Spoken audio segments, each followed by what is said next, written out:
لیکن اگر آپ کی نماز ہی صحیح نہیں تو شاید آپ کے سوالوں کی عمارت بھی گر جائے، کیونکہ ہمارے پیارے نبی کریم صلی اللہ علیہ وآلہ وسلم نے فرمایا کہ نماز دین کا ستون ہے، جس نے اس کو ترک کیا اس نے پورے دین کو منہدم کیا۔ اس لیے ناظرین، ہمیں اپنی نمازیں حقیقی طور پر دین کی ایک عمارت کے ستون کی طرح قائم کرنی چاہیے۔ پھر تیسرے مرحلے پر زکوٰۃ کا سوال ہوگا کہ ہم نے اپنا مال کہاں خرچ کیا اور کس کس کے ساتھ بانٹا، ہم نے اللہ کے حکم کے مطابق زکوٰۃ ادا کی یا نہیں کی، یا اپنے مال کو چھپا کر رکھا، کیونکہ اگر ہم نے اپنے مال کو غریبوں سے چھپایا تو جنت بھی اس روز ہم سے چھپ جائے گی۔ پھر تیسرے مرحلے پر ہم سے روزے کے متعلق سوال ہوگا جو ہم سب پر فرض ہے۔ پھر پانچواں سوال حج کے متعلق پوچھا جائے گا۔ اگر کسی نے استطاعت کے باوجود بھی حج ادا نہیں کیا تو سنگین سزا دی جائے گی اور جہنم کی آگ میں جھونک دیا جائے گا۔ پھر چھٹے مرحلے پر حقوق کے بارے میں پوچھا جائے گا کہ ہم نے اپنے لوگوں اور رشتہ داروں کے حقوق ادا کیے یا نہیں۔ مثلاً والدین کے حقوق کے بارے میں پوچھا جائے گا، والدین کا خیال رکھنا، جانے انجانے میں کسی کی غیبت کرنا، اپنے دینی بھائیوں اور رشتہ داروں سے اچھے طریقے سے پیش آنا۔ ساتواں اور آخری سوال طہارت یعنی پاکیزگی سے متعلق ہوگا، صفائی جو نصف ایمان ہے۔ یہ اتنی ضروری ہے کہ اگر ہم اس میں ناکام ہوئے تو باقی سوالوں میں بھی کامیاب نہیں ہو سکیں گے۔ پھر ان تمام سوالات کے بعد جہنم اپنے حقداروں کو نگل لے گی اور جنت اپنے رہائشیوں کو لے لے گی۔ پل صراط اندھیری راستوں سے ہو کر گزرے گی اور غضبناک ہوگی۔ گناہ گاروں کے گناہ اس پل سے گزرتے وقت ایک بوجھ کی شکل میں ان کی پیٹھ پر لاد دیے جائیں گے۔ جن کے گناہ بہت زیادہ ہوں گے وہ بوجھ سے جھک جائیں گے اور ان کی رفتار بوجھ کی وجہ سے سست ہو جائے گی، اور جو ہلکے ہوں گے ان کی رفتار تیز ہوگی۔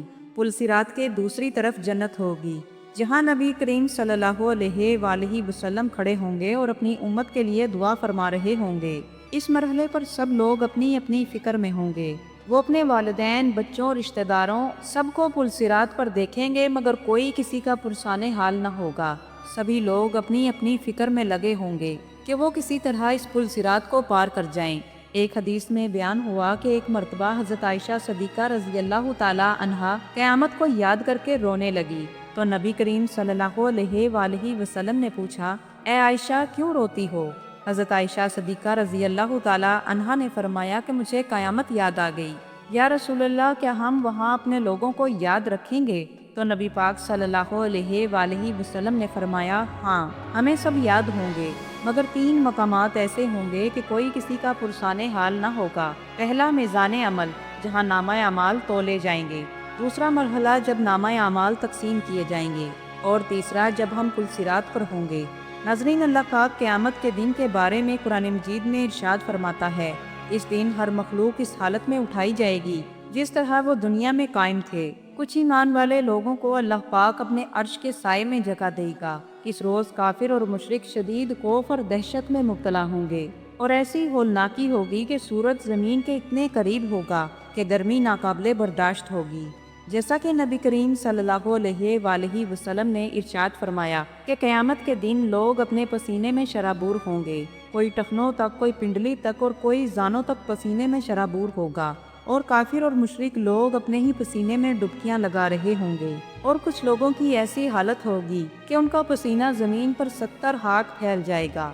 اور اسی طرح ایک اور جگہ بیان ہوا کہ جب لوگ پریشانی اور غم میں کھڑے کھڑے تھک جائیں گے اور کسی ایسے شخص کو تلاش کریں گے جو ان کی سفارش کرے تاکہ ان کا فیصلہ جلد سے جلد ہو سکے، لہٰذا لوگ حضرت آدم علیہ السلام کے پاس جائیں گے تو وہ کہیں گے کہ آج تو میرا رب بہت غصے میں ہے۔ پھر لوگ حضرت نوح علیہ السلام کے پاس جائیں گے، پھر حضرت موسیٰ علیہ السلام، اور پھر حضرت ابراہیم علیہ السلام، اور اسی طرح ہوتے ہوتے حضرت عیسیٰ علیہ السلام تک آئیں گے، لیکن سبھی انبیاء یہی جواب دیں گے کہ آج میرا رب بہت غصے میں ہے۔ اور پھر آخر کار سرور کائنات امام الانبیاء جناب رسول اللہ صلی اللہ علیہ وآلہ وسلم کی خدمت میں حاضر ہوں گے، اور پھر نبی کریم صلی اللہ علیہ وآلہ وسلم سب کی سفارش فرمائیں گے اور مقام محمود پر حاضر ہوں گے اور اللہ کے حضور سجدہ ریز ہوں گے اور اپنی امت کی مغفرت کے لیے دعا کریں گے اور اللہ سے سفارش کریں گے، غرض کہ اللہ پاک ان کے بارے میں فیصلہ فرمائے گا، اور وہاں سب ایک صف میں اللہ کے سامنے کھڑے ہوں گے،